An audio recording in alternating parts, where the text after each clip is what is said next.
So we'll continue with more questions of vectors. Next question, question number 11. The unit vector parallel to the resultant of vectors a bar and b bar is. हमारे पास दो vectors है a bar and b bar. हमको एक unit vector find करना है which is parallel to the resultant of these two vectors. तो सबसे पहले एक चीज याद रखना, जब वेक्टर्स में आपको रिजल्टेंट ऐसा वर्ड यूज किया हो तो दो वेक्टर्स को ऐड करना होता है. तो ए बार और बी बार को ऐड करके एक नया वेक्टर मिलेगा. उस वेक्टर के डायरेक्शन में आपको यूनिट वेक्टर फाइंड करना है. Unit vector parallel to the resultant of. तो पहले रिजल्टेंट फाइंड करो. रिजल्टेंट को हम नाम दे देंगे आर. तो R vector will be A vector plus B vector. A vector में 4 i cap 3 j cap 6 k cap था, तो 4 i cap plus 3 j cap plus 6 k cap है, राइट. और बी बार में माइनस है, minus i cap plus 3 j cap minus 8 k cap. तो आपको यहाँ से मिल जाएगा R vector equal to 4 minus 1 is 3 i cap plus 6 j cap minus 2 k cap. आपको फाइंड करना है unit vector parallel to this. Unit vector is nothing but a vector divided by its own magnitude. तो ये आ जाएगा आपके पास 3 i cap plus 6 j cap minus 2 k cap upon under root of x component square, sorry 3 square plus 6 square plus minus 2 का square. 3 square is 9 plus कितना हो गया 45 प्लस 4 कितना हो गया 49. 49 का रूट कितना होता है 11. तो 3 i cap plus 6 j cap minus 2 k cap और डिवाइडेड बाय 7. तो 1/7 3 i cap plus 6 j cap minus 2 k cap. This is what you have. तो ऐसा कुछ ऑप्शन में होना चाहिए. Some option will show you this answer. कहाँ पे है A 3 6 minus 2 3 6 minus 2 and 1/7. Option number A.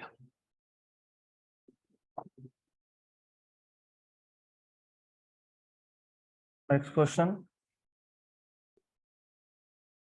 The position vector of a particle is determined by the expression r bar equal to 3t square I cap plus 4t square j cap plus 7k cap. The distance traversed in first 10 seconds. तो पहले तो question को अच्छे से समझ लो. हमारे पास एक expression है, that expression is position vector. Position vector मतलब it gives you position of the particle at different instants of time. तो इट डिपेंड्स ऑन टाइम. तो अगर कोई भी पार्टिकल मोशन में है, if the particle is in motion, then position vector must contain time. तो time है क्या? यस.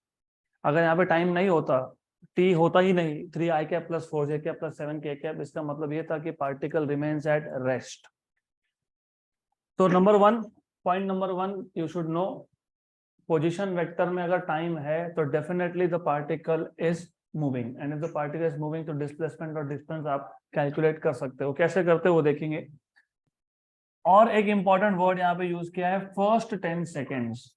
मतलब 0 सेकेंड से 10 सेकेंड्स तक. मतलब 0 सेकेंड पे उसका पोजीशन कुछ और था, 10 सेकेंड्स के बाद कुछ और होगा. अगर आपको डिस्टेंस फाइंड करना है तो पहले डिस्प्लेसमेंट फाइंड करना है. डिस्प्लेसमेंट होता है final position vector minus initial position vector. Displacement का मैग्नीट्यूड होता है distance.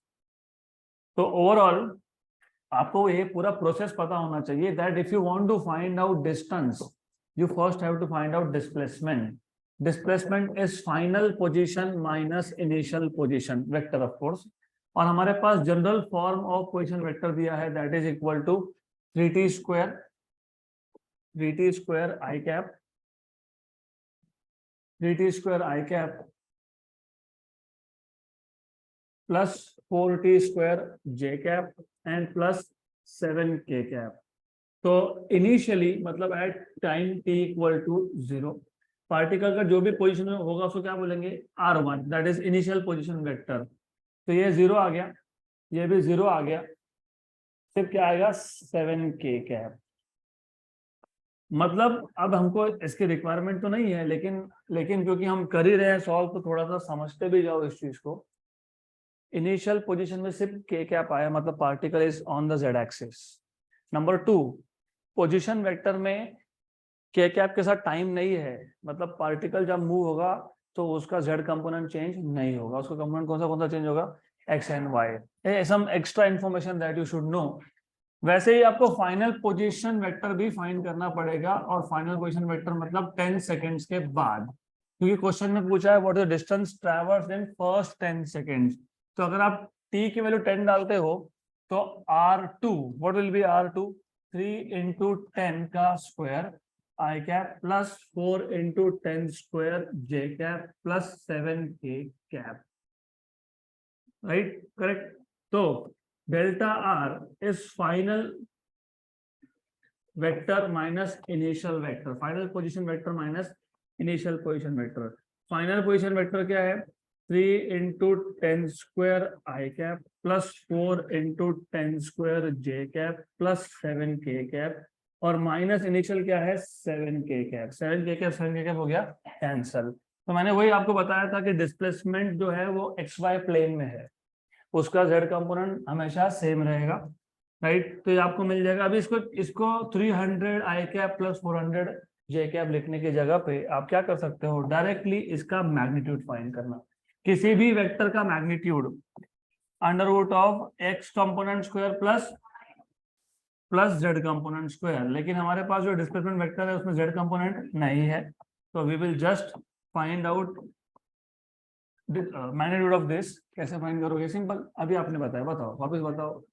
Under root of X component, कौन था एक्स कंपोनेंट, 3 into 10 स्क्वायर का भी स्क्वायर प्लस 4 into 10 स्क्वायर का स्क्वायर, तो 4 into 10 स्क्वायर का स्क्वायर, राइट। तो कॉमन निकाल लो, 10 स्क्वायर का स्क्वायर कॉमन निकाल लो, और 3 square plus 4 square, 3 square is 9, 4 plus 16, 9 plus 16 is 25। 10 square का स्क्वायर स्क्वायर रूट से बाहर आएगा तो 10 स्क्वायर, 25 का रूट आएगा 5, तो 500 मीटर। तो what is distance travelled in 10 seconds, option number ए।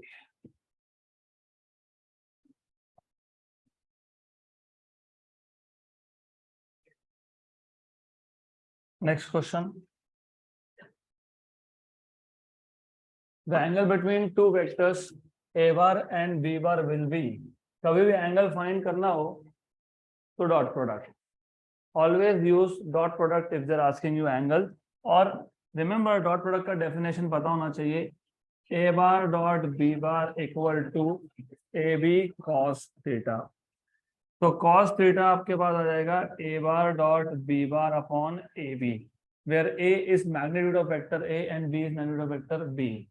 अब ये ए और बी का मैग्नीट्यूड फाइंड करने से पहले, क्योंकि आपको ए का मैग्नीट्यूड फाइंड करोगे, बी का भी करोगे, न्यूमरेटर पे चेक करोगे, एक चीज याद रखना, अगर न्यूमरेटर 0 है तो फिर आंसर cos थीटा 0 है और थीटा इक्वल टू 90 है।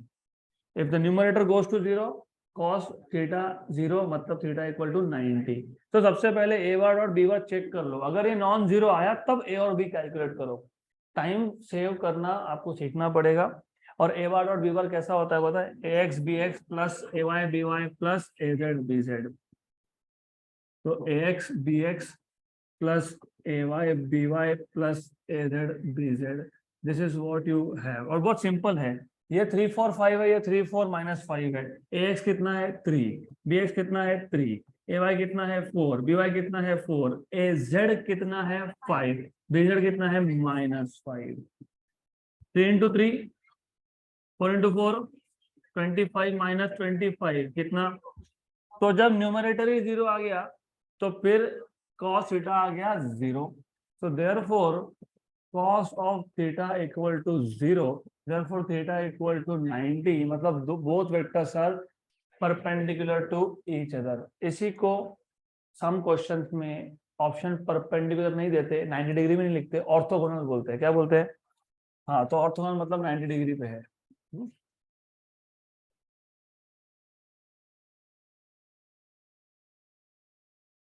Next question. अब ये क्वेश्चन का सॉल्यूशन लिखने का मैं टाइम दूंगा नहीं, क्योंकि जरूरत नहीं है, सिंपल क्वेश्चन है। There are two force vectors, one of 5 newton and other of 12 Newton. At what angle the two vectors be added to get resultant vector of 17, 7 and 13 Newton? is a simple question. दो vectors है, एक का magnitude है 5, एक का magnitude है 12, right? So suppose A vector is the first force and B vector is the second force. The magnitude of A is 5 Newton and the magnitude of B is 12 Newton. आपको resultant जो है ना, तीन values दिए हैं. कौन कौन सा दिया है? एक दिया है, कितना दिया है? 17, बराबर. तो 12 + 5 करोगे तो क्या होगा? 17 होगा. मतलब दोनों वेक्टर्स का डायरेक्शन क्या चाहिए? सेम चाहिए. सेम चाहिए तो एंगल कितना होना चाहिए? 0. तो ये यहाँ पे एंगल आ गया 0, मतलब पहले केस में 0 0 0 0. ऑप्शन नंबर डी नहीं आएगा, ए बी सी में से एक. दूसरा आपको बोला था 7. What is 12 - 5? 12 - 5 is 7. मतलब both vector should be oppositely directed, anti parallel vector होने चाहिए. मतलब कितना एंगल? 180. 180. तो 180. तो 0 180 ऑप्शन नंबर ए खत्म. अब फिर भी तीसरा भी चेक कर लो.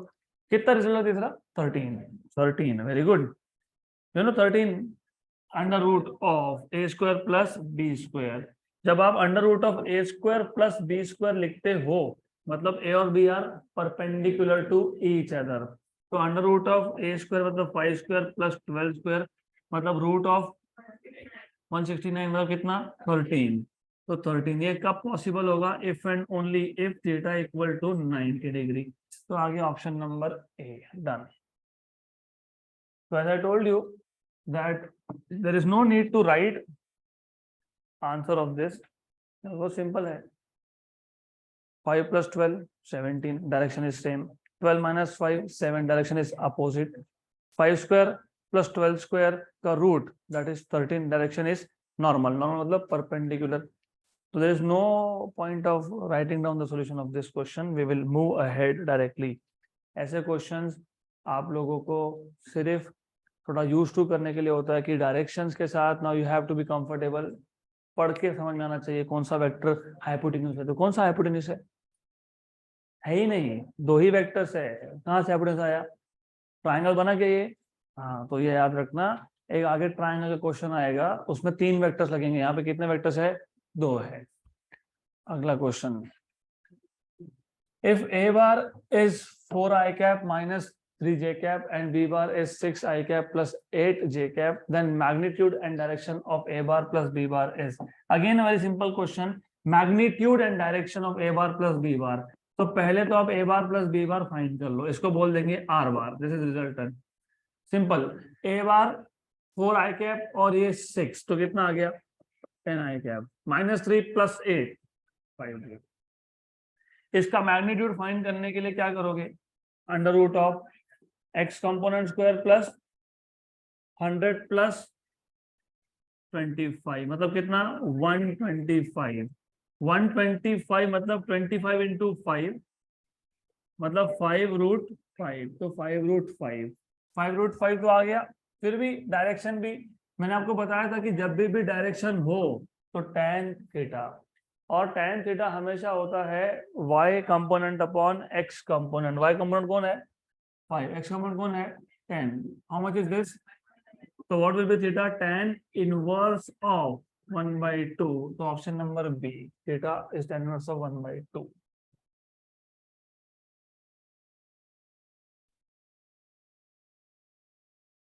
A truck traveling due north at 20 meters per second turns west. A truck traveling due north at a speed of 20 meters per second turns west and travels at the same speed. The change in the velocity v. अभी velocity में change कितना हुआ ऐसा पूछा है. Speed में तो change हुआ नहीं, पहले भी 20 मीटर पर सेकंड था, अभी भी 20 मीटर पर सेकंड है. तो चेंज किस में हुआ? वेलोसिटी में. वो क्यों हुआ? Because of change in direction. तो you need to remember this. ये है east direction, this is west direction. East को हम लोग लिखते हैं आई कैप, वेस्ट को हम लेते हैं माइनस आई कैप. ये है नॉर्थ, नॉर्थ होता है जे कैप. ये है साउथ, साउथ होता है माइनस जे कैप. और truck travelling due north, a truck traveling due north at a speed of 20 meter per second turns west, right? Correct. तो change in velocity is, तो सबसे पहले ये है इनिशियल वेलोसिटी, कितना था 20 मीटर पर सेकेंड, डायरेक्शन क्या था नॉर्थ, मतलब क्या था जे कैप। यहाँ पे ये है फाइनल वेलोसिटी, कितना है ये 20 मीटर पर सेकेंड, लेकिन डायरेक्शन क्या है वेस्ट, मतलब माइनस, तो माइनस आई कैप मीटर पर second. Change in velocity is final velocity minus initial velocity. Final कितना है -20 आई कैप, और ये कितना है -20 जे कैप, -20 आई कैप और -20 जे कैप। Correct, right. अब आपको magnitude of change in velocity तो फाइंड करते आता ही है, कैसे फाइंड करोगे, √-20 प्लस -20, इसको ज्यादा सोचना नहीं है, ये होता है 20√2। अगर आपके पास एक्स और वाई कंपोनेंट सेम हो, फॉर एग्जांपल एक्स कंपोनेंट की वैल्यू ए है, वाई कंपोनेंट की वैल्यू भी ए है, तो a² + a² इज 2a², वो रूट के अंदर है तो a² बाहर आके a√2। तो अगर 10 और 10 हो तो 10√2, 5 और 5 हो तो 5√2, 20 और 20 हो तो 20√2। तो उसको सॉल्व करना नहीं। तो इसका मतलब ये था कि क्वेश्चन सॉल्व करना ही नहीं था। क्यों नहीं करना था, पहले भी 20 मीटर पर सेकंड, अभी भी 20 मीटर पर सेकंड, सिर्फ चेंज किया हुआ डायरेक्शन, तो 20√2 है ऑप्शन नंबर बी और डी में से एक। अब डायरेक्शन, अभी किसी किसी बुक में साउथ वेस्ट बोला है, ओके, कहीं कहीं साउथ वेस्ट बोला है। अभी साउथ वेस्ट क्यों बोला होगा, लुक, हमारे पास चेंज इन वेलोसिटी का क्या आया, -20 आई कैप और -20 जे कैप। -20 आई कैप, माइनस मतलब नेगेटिव, और -जे कैप मतलब नेगेटिव, तो क्या आ रहा है साउथ वेस्ट, राइट। किसी किसी बुक में आंसर में नॉर्थ वेस्ट बोला है। चेंज इन वेलोसिटी, अब यहाँ पे कंफ्यूजन हो जाता है, फिर नॉर्थ वेस्ट लिखना कि साउथ वेस्ट लिखना। तो चेंज इन वेलोसिटी में आपके पास माइनस और माइनस आया, तो you will write down south west, क्योंकि माइनस मतलब वेस्ट और माइनस मतलब साउथ, तो change in velocity is south west. अगर पूछा होगा तो direction of motion north west, direction of motion कितना है नॉर्थ वेस्ट। तो अभी यहाँ पे एम्बिग्यूटी रहता ही है, तो that is why I will basically keep this like both correct. The change in velocity बोला होगा तो south west, direction of motion बोला होगा तो नॉर्थ वेस्ट। अभी होता है ambiguity, I can't help it, तो दो ऑप्शन आ सकते हैं, you have to be very careful while reading the question, okay. तो चेंज इन वेलोसिटी के कौन से दो कंपोनेंट्स थे, साउथ वेस्ट, और अगर बोला होता direction of motion is north west. Done.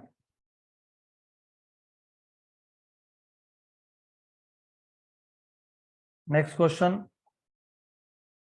अब ये जो क्वेश्चन है it is very important question. पहले मैं इसका फुल फ्लेज सॉल्यूशन बताऊंगा आपको, फिर मैं ट्रिक बताऊंगा, तो ध्यान देना। An object of mass m kilogram with speed of v meter per second strikes a wall at an angle theta with respect to normal of course and rebounds at the same speed, v speed से आया v speed से गया, right, and same angle, good, angle of incidence and angle of reflection is same। अभी ये incidence और reflection general words है, तो ball के लिए भी यूज कर सकते हैं, लाइट के लिए भी यूज कर सकते हैं। The magnitude of change in momentum of the object will be, तो how much momentum change will be there, ऐसा क्वेश्चन पूछा है आपको। सबसे पहले चेंज इन मोमेंटम मतलब delta P, and you know what is P, m into v। तो जब ऑब्जेक्ट बाउंस होके गया तो डेफिनेटली मास तो चेंज हुआ नहीं, उसका हुआ क्या। तो अगर आपको डेल्टा पी मतलब चेंज इन मोमेंटम फाइंड करना है, तो आपको यहाँ पे p के जगह पे लिखना पड़ेगा mv। मास कांस्टेंट है तो डेरिवेटिव क्या आता है, ये बाहर, करेक्ट। और ये डेल्टा वी होता है final velocity minus initial velocity. तो change in momentum is mv2 - v1। अब v2 - v1, v2 दिया है फाइनल, v1 दिया है इनिशियल। तो first of all always look at the direction of velocity. ये जो वेक्टर्स है कहाँ पॉइंट कर रहे हैं, this is pointing in which quadrant, fourth quadrant, arrow head देखो, arrow head, this is fourth quadrant. तो अगर फोर्थ क्वाड्रेंट है ये, तो फोर्थ क्वाड्रेंट से पहले मैं बात कर लेते हैं क्वाड्रेंट्स की। फर्स्ट क्वाड्रेंट में x positive y positive, x negative y positive, negative and negative, positive and negative, correct. तो ये जो v1 वेक्टर था, इसके दो कंपोनेंट बनेंगे, एक होगा x कंपोनेंट, एक होगा y कंपोनेंट। गुड। तो ये जो एंगल ये थीटा है, तो ये एंगल भी थीटा है, क्यों? Alternate angle. ये v1 है तो ये v1 y है, y है ना, x है कि y है? x है, वेरी गुड, ध्यान है। तो v1 x और ये v1 y है। ये v1 y ये एंगल को एडजेसेंट है, तो कॉस है कि साइन है, और स्पीड सेम बोला है, मैं मान लेता हूँ स्पीड v था, स्पीड v था, तो ये कितना है v cos थीटा, राइट। अब सिर्फ गलती नहीं हो, क्योंकि सॉल्व करते वक्त गलती होगी, मैं बताता हूँ बाद में, मैं बताता हूँ कि गलती नहीं होनी चाहिए, इसके लिए यहाँ पे माइनस साइन अभी से लिख दो, कहाँ पॉइंट कर रहा है वो, इसलिए मैंने यहाँ पे क्या लिखा, plus and minus, x component is plus and y is minus, क्योंकि this is pointing in the fourth quadrant। और ये क्या आएगा, v sin थीटा।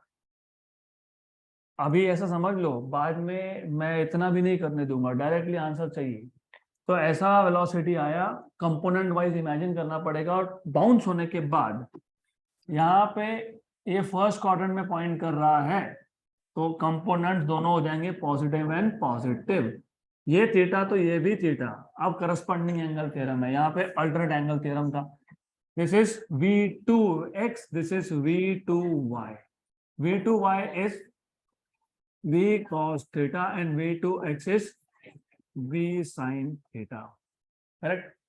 तो नॉर्मल मेथड अगर अप्लाई करोगे तो आपको पहले फाइंड करना होगा velocity vector, initial velocity v1 will be v1x i cap plus v1y j cap, क्योंकि टू डायमेंशन है तो दो दो कंपोनेंट्स है, और है actually, you can see there are two components. v1 कितना था, v sin theta i cap, v1y कितना था, माइनस माइनस माइनस, ये माइनस भूलना नहीं, अगर ये माइनस भूल गए तो गए, v cos theta j cap.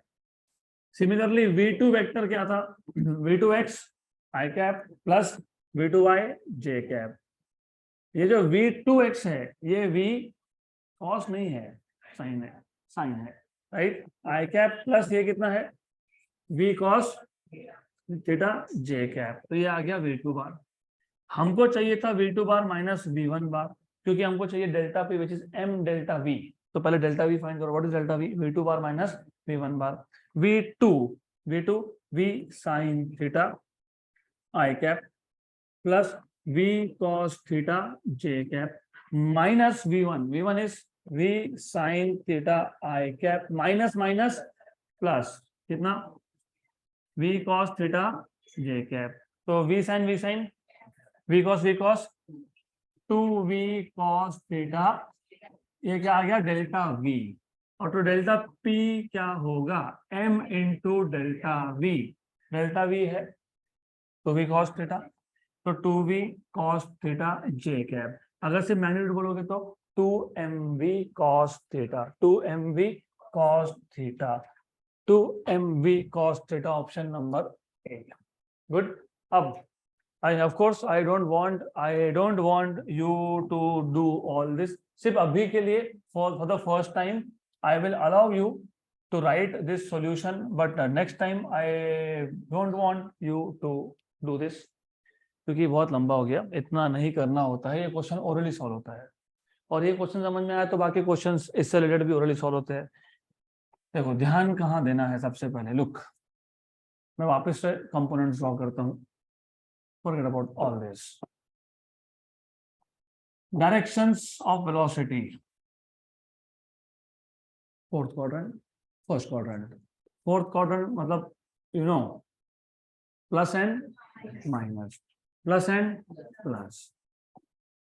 Then alternate angle theta, ये v cos theta with minus sign, ये v sin theta, ये थीटा तो ये भी थीटा, ये थीटा तो ये v cos थीटा, ये v sin थीटा।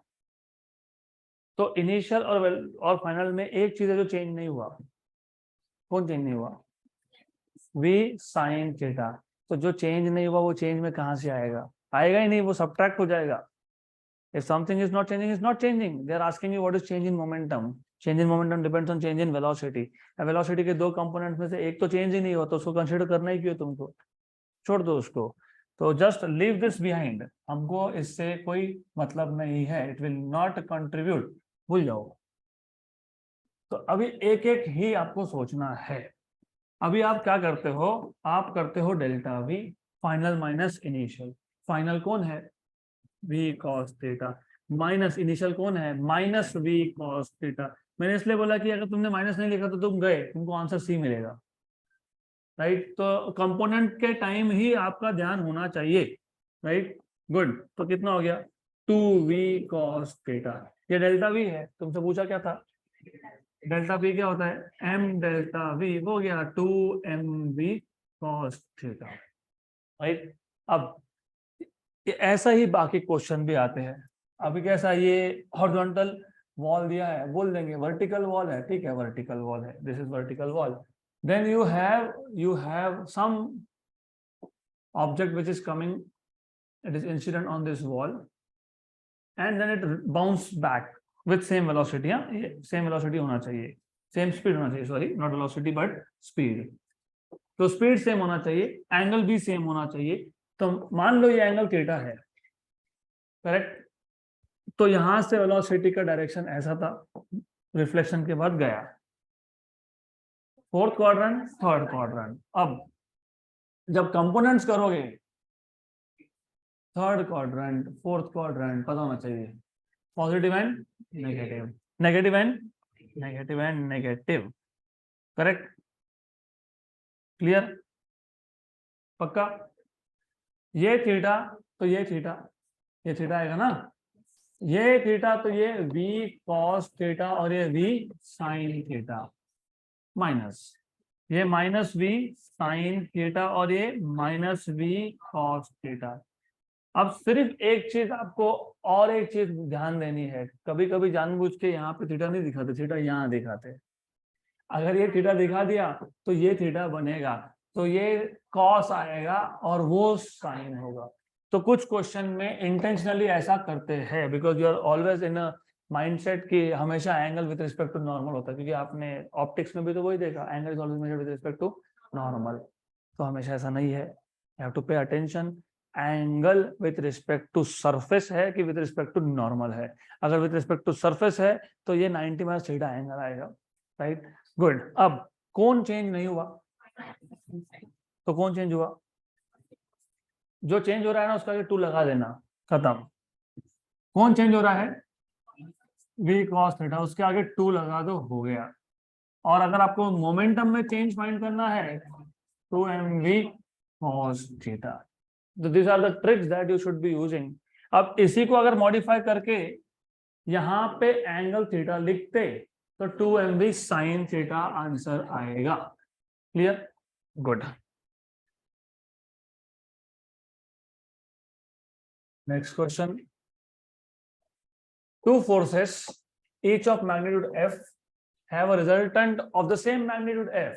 दो वेक्टर्स है, दोनों का मैग्नीट्यूड सेम था, उनके रिजल्टेंट का मैग्नीट्यूड भी सेम है। The angle between the two forces is, अभी फोर्स तो वेक्टर है, उसको F1 बोलो, F2 बोलो, दो को F1 and F2, A B बोलो, डजंट मैटर। मैं A B ही यूज करूंगा क्योंकि हमको पता है अगर A वेक्टर और B वेक्टर दो वेक्टर्स है, उसका रिजल्टेंट क्या होता है? Under root of A square plus B square plus 2ab cos of theta. यहाँ पे हमको बोला है कि a और b और r सबका मैग्नीट्यूड कितना है? f। तो f equal to under root of f square plus 2f into f cos theta.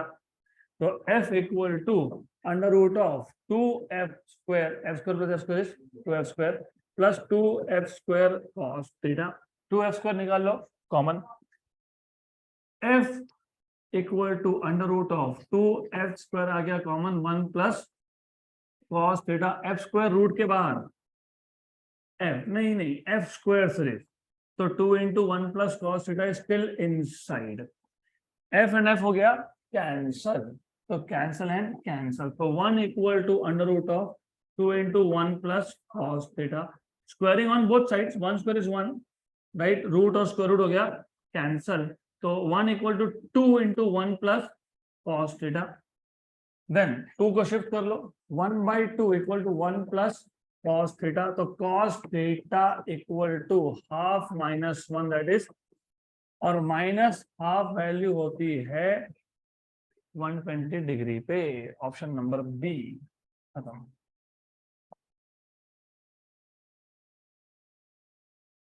Next question, 3 vectors, पहले 2 वेक्टर्स था, मैंने जानबूझ के पूछा था बताओ 2 वेक्टर्स ने कौन सा ट्राइंगल बनाया, नहीं बनाया, 2 वेक्टर्स ट्राइंगल बना नहीं सकते क्योंकि ट्राइंगल के 3 साइड होते तो 3 वेक्टर चाहिए, अभी 3 वेक्टर्स है।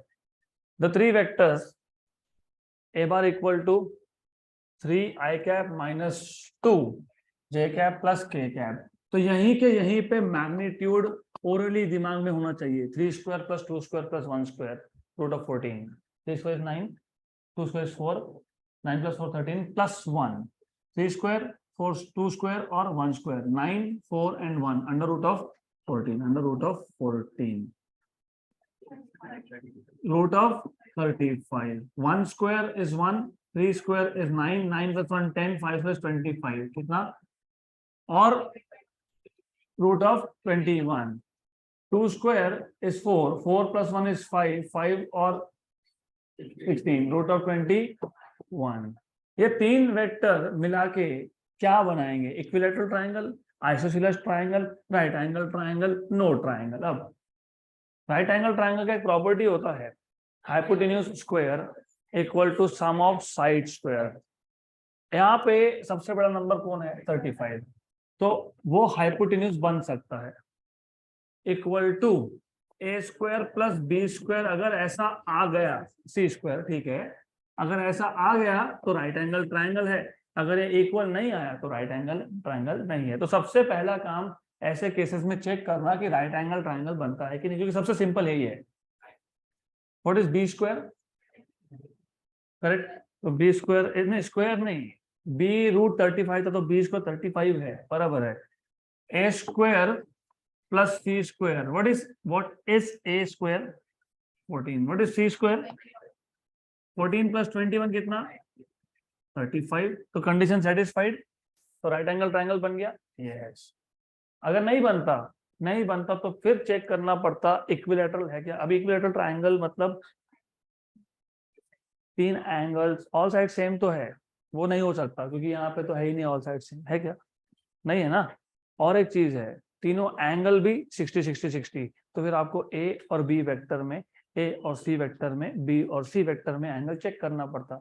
तीनों एंगल अगर 60 60 60 आए तो equilateral triangle, good. What is isosceles triangle, 2 sides are equal, मतलब यू अंडरस्टैंड सबसे पहला काम क्या है, सबसे पहला काम मैग्नीट्यूड फाइंड करने का।